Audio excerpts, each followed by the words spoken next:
Disebut minal aidin, kita kembali lagi berstatus sebagai ahli apa?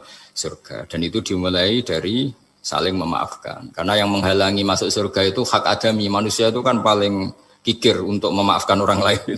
Padahal kalau hak adami belum selesai itu Allah tidak mau memaafkan. Makanya syaratnya masuk surga harus kita saling memaafkan.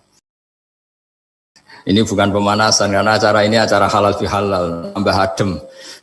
Jadi tolong diralat, bukan tambah panas, tambah adem. Bukan pemanasan, tambah adem.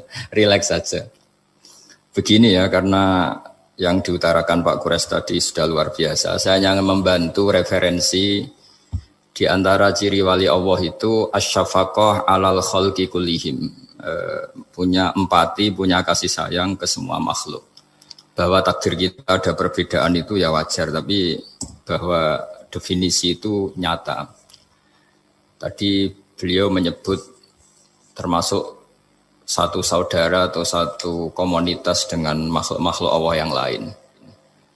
Pernah suatu saat Nabi memuji ada seorang nakal itu, diterima tobatnya Allah karena di jalan ketemu anjing, kemudian ngasih minum anjing itu dan Allah mengampuni. Meskipun secara hukum usul fikih tidak bisa digeneralisir. Misalnya kalau minumin anjing 1 surga, kalau 100 tambah surga. Nanti lupa minumin manusia gara-gara kebanyakan minumin anjing gitu. Tapi apapun itu faktanya ada cerita di hadis seperti itu. Kemudian menyangkut komunitas internasional yang beberapa diantaranya tentu beda agama, beda keyakinan. Saya mau membacakan cerita di kitab Ar-Risalah Al-Qushairiyah. Jadi saya hanya membantu referensi-referensi yang diajarkan guru-guru kita. Ar-Risalah Al-Qushairiyah adalah kitab kesayangan Mbah Maimun karena dulu mbah beliau dapat ijazah dari Said Umar Sato, kakaknya Said Abi Bakar Sato yang punya kitab I'anatul Thalibin. Dan kitab itu dibawa ke Indonesia sampai ke saya sebagai murid beliau. Di antara yang disebut dalam Ar-Risalah Al-Qushairiyah ini Thariqatu Ahlil Ilm, kitab Ar-Risalah Al-Qushairiyah itu. Saya baca nasnya ya, atau ibaratnya atau teksnya. Sami'tu ba'dal ulama yaqulu istadhafa majusiyun Ibrahim al-Khalil alaihi salam faqala bisyarti antuslima. Famarral majusiyu fa'awhallahu ta'ala ilaihi mundu khamsina sanatan nut'imuhu ala kufri. Falau nawal tahu lukmatan min ghairi antu talibahu bitahyiri dini. Famado Ibrahim alaihissalam ala athari hatta adrakahu wa atadhara ilaihi fasalahu anis sabab fadzakara lahu dzalik fa aslamal majusiyu. Jadi suatu saat Nabi Ibrahim itu kan terkenal Abu Duyuf, orang yang mesti menservis tamu-tamu itu. Kita tahu dulu itu tidak ada warung, tidak ada hotel, tidak ada, ya pokoknya tidak ada mall. Sehingga kalau orang pergi itu kelaparan betul itu. Buat orang kaya pun kelaparan karena melewati padang pasir itu. Kalau sekarang kan orang mau sowan kiai makan dulu. Karena takutnya di rumah kiai kan makan sungkan. Jadi makan dulu nanti di kiainya tinggal pura-pura makan. Kalau dulu memang makan nih tamu itu wajib betul. Kalau enggak ya kelaparan betul tamu itu. Sehingga cerita suatu saat di antara tamu itu berakidah, berfaham majusi. Atau beragama majusi lah gampangannya itu. Terus Nabi Ibrahim nggak mau, saya mau ngasih makan syaratnya Anda harus Islam. Gitu. Akhirnya orang ini putus asa kemudian meninggalkan Nabi Ibrahim. Saat orang itu meninggalkan Nabi Ibrahim, Allah memberi wahyu ke Nabi Ibrahim. Orang itu umurnya 50 tahun dan dia hidup karena tak kasih makan. Terus kata Allah, mundu khamsina sanatan nut'imuhu ala kufri. Saya yang Tuhan saja ngasih makan dia 50 tahun tanpa syarat dia harus Islam. Kamu baru dimintai makan sehari mensyaratkan Islam. Walhasil terus Nabi Ibrahim ngejar orang majusi itu terus monggo makan di rumah saya. Singkat cerita terus orang majusi itu tanya kenapa Anda berubah pikiran. Terus Nabi Ibrahim cerita bahwa beliau ditegur Allah kemudian harus melakukan itu. Jadi cerita-cerita seperti itu banyak. Dulu kita dengar para kiai sering cerita ketika seorang Yahudi rumahnya diusir Amr bin As untuk pembangunan masjid. Ketika lapor ke Sayyidina Umar, masjid itu yang mengambil tanahnya orang Yahudi harus dikembalikan ke orang Yahudi. Dulu guru-guru kita juga sering cerita Sayyidina Ali itu pedangnya dicuri sama orang Yahudi. Ketika ketemu di pasar atau di jalan, kemudian Sayyidina Ali yakin itu pedangnya, dilaporkan ke Qadhi Syureh. Setelah itu Sayyidina Ali diminta buktinya apa, saksinya siapa kalau itu pedang Anda. Saksinya Hasan dan Husain. Tapi kata hakim, Said Hasan Husain itu keluarga Anda, tidak sah jadi saksi. Zaman itu Sayyidina Ali masih berargumentasi, waqad qala Rasulullah sallallahu alaihi wasallam Hasanun wa Husainun sayyida syababi ahlil jannah. Tapi kata Imam Sureh tetap standar saksi itu tidak boleh dari keluarga. Singkat cerita, qadhinya itu pakai standar hukum usul fikih, al-qaulu qaulu sahibil yad. Yang dibenarkan adalah yang sekarang megang barang itu. Ketika nggak ada saksi, al-musaddaq yang dibenarkan al-qaulu qaulu sahibil yad, yang dibenarkan ya yang megang barang itu. Singkat cerita dimenangkan oleh orang Yahudi tadi. Setelah dimenangkan, Sayyidina Ali agak kecewa, masa seorang Amirul Mukminin sidang di pengadilan negeri kalah. Tapi orang Yahudi tadi akhirnya insaf, sadar sampai masuk Islam, sampai beliau ngendikan bihada taqumus sama wal ard, karena ini langit dan bumi berdiri karena keadilan itu. Jadi ini cerita-cerita referensi yang bisa menolong teman-teman siapapun berkomunitas internasional. Karena pikiran saya sederhana ya, al-ilmu yurisul ahwal, ilmu itu melahirkan sikap. Jadi kalau kita punya referensi yang cukup tentang toleransi, insya Allah kita hidup di mana saja punya toleransi, karena toleransi itu juga ajaran agama. Di antara yang diceritakan para guru-guru kita adalah ketika Nabi mau dibunuh oleh orang namanya Daksur, atau Duksur siapa, enggak tahu KTP-nya saya, kiai-kiai kalau baca Daksur. Ketika beliau sedang santai di satu tempat, tahu-tahu ada orang yang mengambil pedangnya, kemudian bilang, mayyamna'uka minni ya Muhammad, sekarang Anda sama saya berdua, siapa yang bisa menghalangi kamu?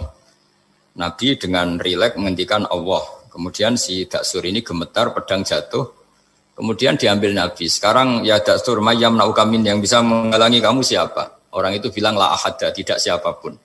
Nabi dengan gampangnya fa'afa'anhu, Nabi memaafkan. Padahal ini jenis harbi, jenis orang yang jelas punya niat bunuh. Terus artinya kita-kita yang ngaji di pesantren, saya ngaji di Mbah Maimun, punya Bapak Kiai Nur Salim, semuanya ngajarkan bahwa di mana-mana perang kekerasan itu ya karena kita diperangin. Udina lilladzina yuqatalun, karena kita diperangi kita boleh perang. Qatilul ladzina yuqatilunakum. Jadi yang boleh kita perangi ya zaman kayak kita dulu dijajah Belanda, dijajah Jepang zaman itu. Ketika sudah tidak ada penjajahan ya alasan itu sudah hilang karena mereka tidak merangi kita. Jadi apa ya, perang ya ada konteks rasionalitasnya, damai juga ada konteks rasionalitasnya. Tapi karena kita punya tradisi referensi, teman-teman yang di Jerman tak bantu, tadi ada kitab Ar-Risalah Al-Qushairiyah, terus ada beberapa cerita-cerita tadi kayak Daksur. Kalau ayatnya jelas ya, jelas qatilul ladzina yuqatilunakum wa in janahu lisalmi fajnah laha wa tawakkal 'ala Allah. Bahkan seperti yang diceritakan Profesor Quraisy tadi, yang sedang kita benci pun bisa saja suatu saat teman. Dalam surat Mumtahanah itu atau Mumtahinah ada ayat asawwau ayyaj'ala bainakum wa bainal ladzina ataitum minhum mawaddah. Bisa saja orang yang sekarang kamu benci suatu saat kamu cintai. Wallahu qadir, itu Allah Maha Kuasa. Dan tadi saya menambahkan yang dikatakan Profesor Quraisy tentang belajar. Dulu Nabi itu enggak puasa Asyura. Tapi ketika datang ke Medina, orang-orang Yahudi itu puasa Asyura. Coba tanyakan ke mereka, kenapa puasa tanggal 10? Terus mereka menjawab, yaumun najawwahu fi Musa, itu hari yang Allah menyelamatkan Nabi Musa. Terus fa'amara bisyami, kemudian Nabi menyuruh sahabat puasa. Artinya dulu itu segampang itu hidup, itu sesuatu yang baik, apa, ya sudah ditiru. Meskipun kita tahu Nabi itu tentu mustaqil bil istihad, Nabi itu orang yang mandiri. Tapi memberi percontohan kita betapa gampangnya kita seperti itu. Dulu ada seorang Yahudiyah meminta sama Sayyidah Aisyah dan dikasih. Ketika dikasih, dia mendoakan semoga kamu Aisyah selamat dari siksa kubur. Zaman itu Sayyidah Aisyah itu belum tahu tentang siksa kubur sehingga beliau engkar, enggak percaya. Tapi setelah Rasulullah datang dan diceritanin, Nabi, oh iya siksa kubur itu ada. Dan semenjak itu Nabi selalu isti'adah minta perlindungan dari siksa kubur. Jadi dulu di komunitas-komunitas beda agama suatu yang benar ya dibenarkan. Makanya kaidah umum dalam interaksi antar agama itu la tusaddiquhum wa la tukadzibuhum, ya kamu jangan bilang iya, jangan-jangan enggak, ya jangan bilang tidak, jangan-jangan iya. Jadi aturan ilmunya jelas la tusaddiquhum wa la tukadzibuhum. Ya artinya sesuai referensi ilmu lah kira-kira begitu. Terus yang terakhir, Ini saya mohon maaf sama komunitas di Jerman karena saya ini pura-puranya aja sibuk. Karena saya kira ini seberapa jam lagi saya ngajar ini. Nanti kalau saya tidak ngajar di sini yang mengundang agak-agak dosa. Jadi supaya sama-sama tidak dosa ini saya ya nuruti jenengan. Tapi ya karena saya ngajar ini juga yang datang orang macam-macam. Ada yang Kalimantan, Sumatera mau ngaji di sini. Ini seberapa jam lagi saya ngaji Sahih Muslim. Yang terakhir ini di halaman Kitabu Adabil Ulfa wal Ukhuwah halaman 285 dalam Ihya juz 2. Jadi kitab saya juz 2. Mungkin kalau beda cetakan yang jelas ikut Kitabu Adabil Ulfa wal Ukhuwah. Di sini diterangkan oleh Imam Ghazali dengan beberapa riwayat yang disebut al-jiranu salasatun. Bertetangga itu ada 3. Jarun lahu hakun wahid. Ada tetangga yang punya hanya 1 hak. Wajarun lahu haqqani wajarun lahu salah satu hukukin. Terus beliau cerita yang punya 3 hak itu ya tetangga, ya seagama, ya masih ada hubungan kerabat. Yang punya 2 hak ya tetangga, ya seagama. Terus wa amal ladzi lahu haqqun wahid fal jarul musyrik. Yang punya hak 1 itu tetangga yang beda agama. Jadi intinya tetap dikasih hak meskipun beda agama. Sampai diantaranya disebutkan juga di halaman 287. Imam Ghazali ngendikan beliau berfatwa dan beliau bercerita Rawahu Umar bin Shu'aib an Nabi an Jaddih anin Nabi. Terus qala Mujahid kuntu inda Abdullah bin Umar wa ghulamun lahu yaslahu syatan faqala ya ghulam idza salakhta fabda bijarinal yahudi. Abdullah bin Umar itu sedang memasak kambing atau itu pembantunya ini sedang nguliti kambing. Itu pesannya Abdullah bin Umar ya ghulam idza salahta fabda bijarinal yahudi. Nanti jangan lupa tetangga kita yang Yahudi.